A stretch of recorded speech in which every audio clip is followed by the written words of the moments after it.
I'd like to thank Chris for making me feel quite young by talking about joining the Labour Party in 1976. And I'd just like to pay tribute to the fact that there's a huge age range in this room, from the very young to obviously people in their later years. So it's really good to see such a community, and to be talking about common sense politics and being socialists and being proud of being socialists and trade unionists is it's a real antidote and an antidote to you know the sort of neoliberalism that we're having to face.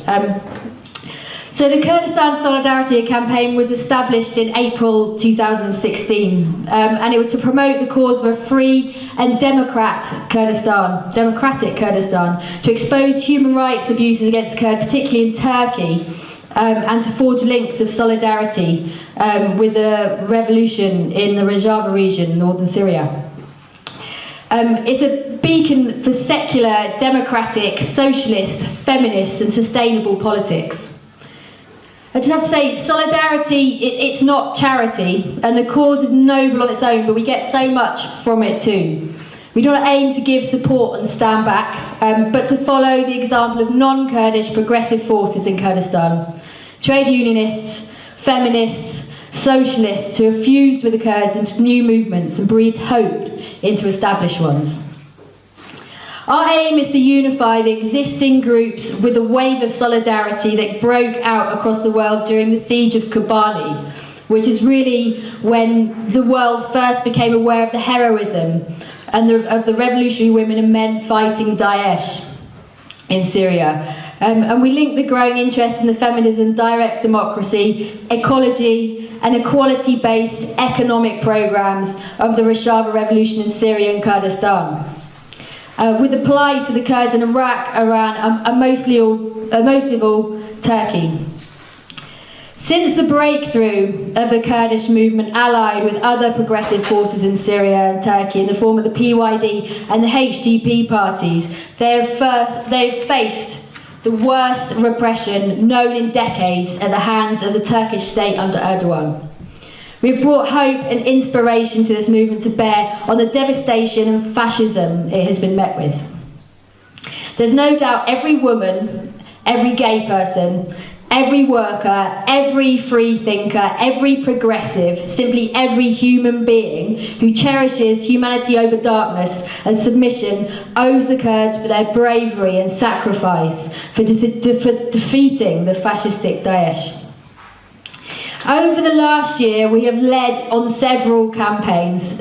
We've been extremely busy, and for the first year of a campaign, it's been fairly flat out, considering, you know, we've had a lot of things sort of thrown at us. It's the whole Kurdish issue has really come underneath a magnifying glass over the last year. But the British government continues to sell weapons to Turkey, despite flagrant human rights abuses. 1 million people have been displaced in largely Kurdish south-east of the country, and the whole towns and cities have been razed to the ground by security forces. And we just don't simply hear about this over here. And there's an agenda behind that.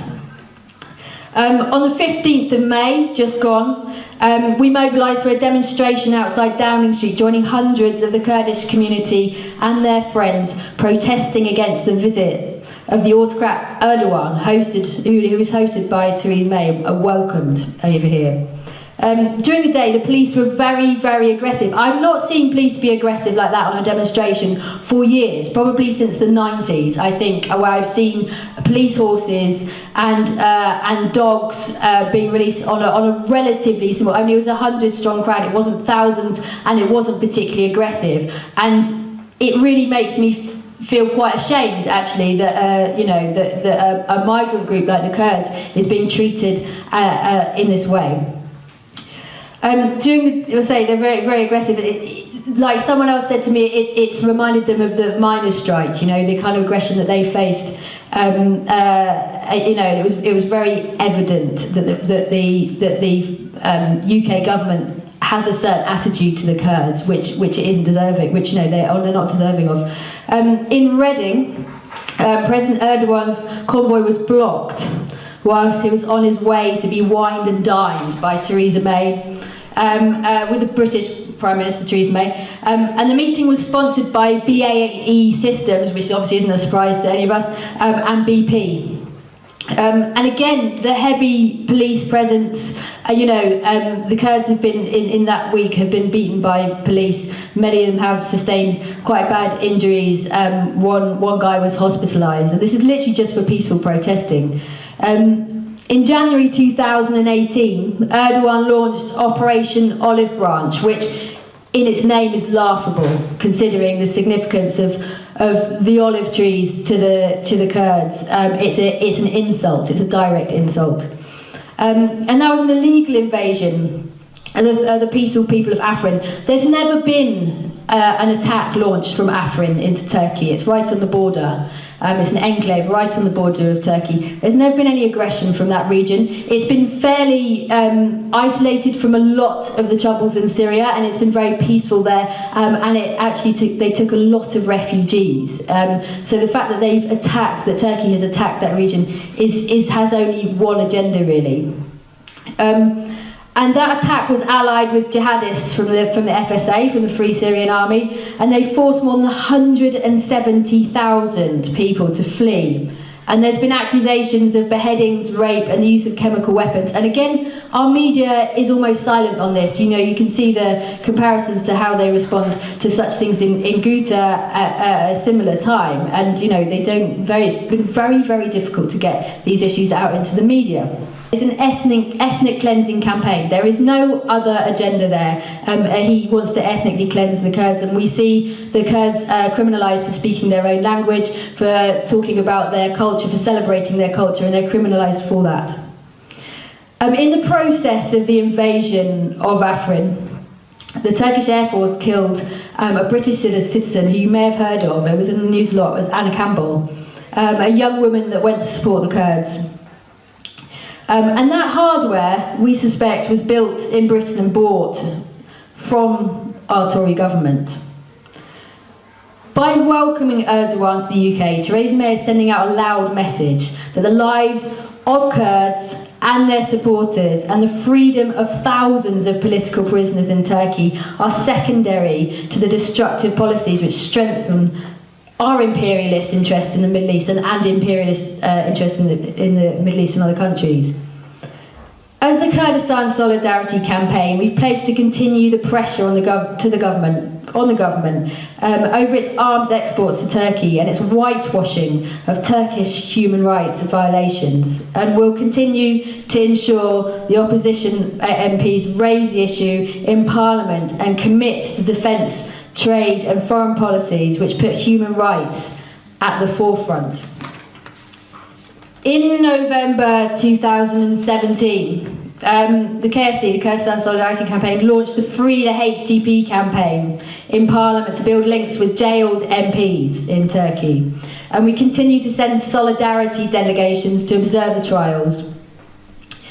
The co-leaders, now the HDP has two leaders, and that is in their constitution. They have a man and a woman representing the party at every level. And the co-leaders of the People's Democratic Party, the HDP, Figen Yüksekdağ and Selahattin Demirtas, they're arrested in 2016 along with 5,000 party members, 88 mayors and a number of MPs, many of whom remain incarcerated simply for being opposition. They're now still facing lengthy prison sentences. And to put this into context, and I've stolen this line from Steve Sweeney, who slightly plagiarised, but this would be the equivalent of Theresa May locking up Jeremy Corbyn and Johnny Mac in Belmarsh and holding them without trial and arresting the whole of the Momentum membership. Now this is very topical because snap elections have recently been called in Turkey for the 24th of June. And just to say, just as an example of how complicit the UK is into this suppression in Turkey, the largest percentage, most Kurds and left-wing Turkish people live in the north and the east of London. They have said that the only place that they can vote in the UK is in the west of London. Now these are, people that have jobs and children and things like that, how hard it is to get all the way from East London to West London to vote. So they just try and make it as difficult as possible and don't, offer any support or to help transport people over and things. So they just try and make it as difficult as possible. Turkey has had 5 elections in the past 4 years, following the invasion and occupation of Afrin and the stifling of pretty much all opposition and a state of emergency and political imprisonment. President Erdogan really wants to consolidate his power, and he's been doing this over the last few years, making it impossible to oppose him democratically. The People's Democratic Party, the HDP, have announced that their candidate in the presidential election this June will be the imprisoned former co-chair, Selahattin Demirtas. Now, there's a certain debate at the minute whether he will be released in order to run that campaign or if he'll have to run it from prison. But that's obviously very symbolic. Demirtas is really well loved by people of different ethnicities and nationalities in Turkey, and he's a brilliant orator. Like he's very famous for his amazing speeches, and he will, just in itself, his being put forward as to be elected as president will shine light on the fact that there's so many political prisoners in Turkey. Over the next 2 months, we, the KSD, the Kurdistan Solidarity Campaign, will stand side by side with the HDP during the election campaign, so we'll really keep a close eye on it and try and publicise it as much as we can in the UK. And Erdogan has tried to silence them by imprisoning their MPs and thousands of their activists, and this is ongoing.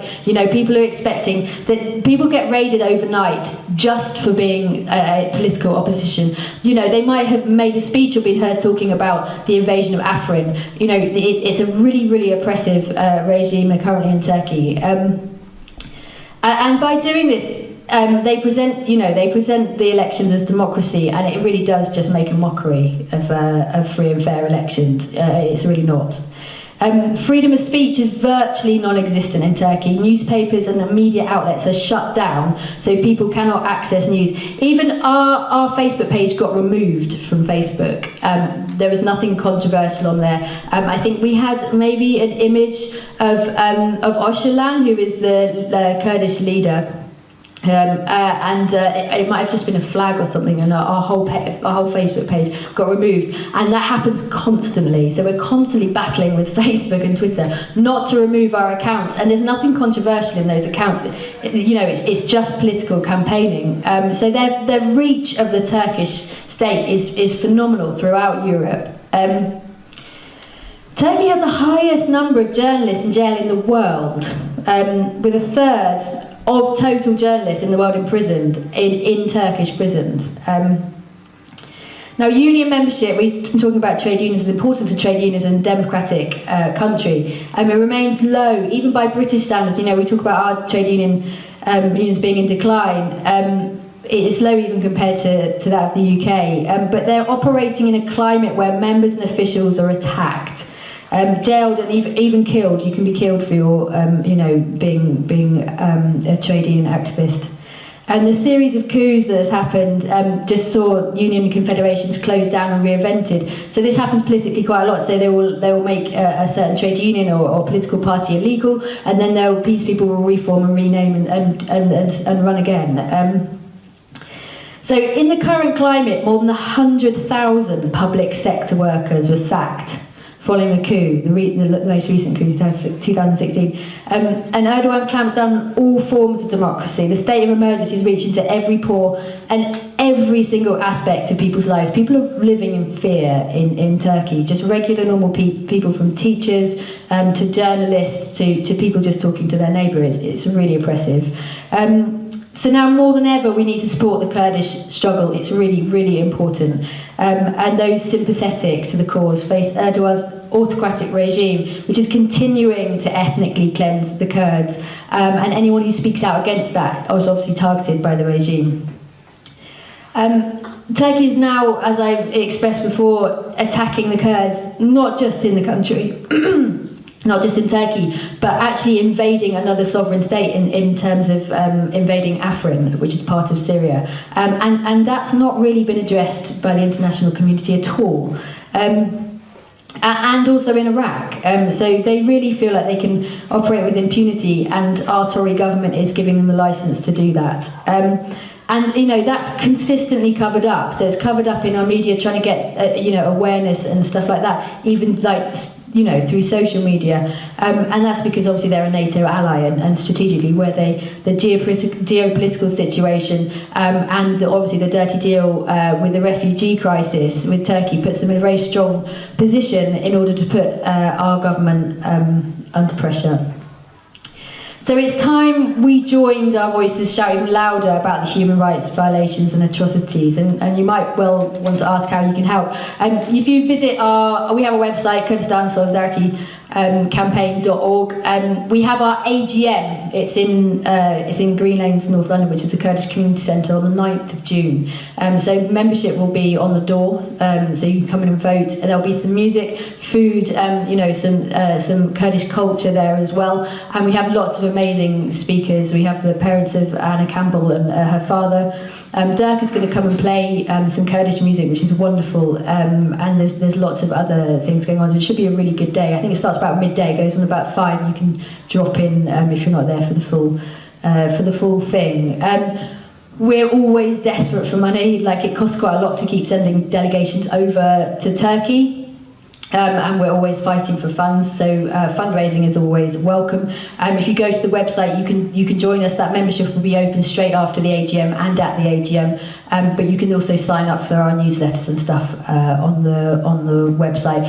And you know, there's obviously, we do events all the time, demonstrations and things like that, and meetings, just informing people about what's going on. So you know, go and like our Facebook page, follow us on Twitter, and have a look at our website. Thank you very much for staying on. Thanks.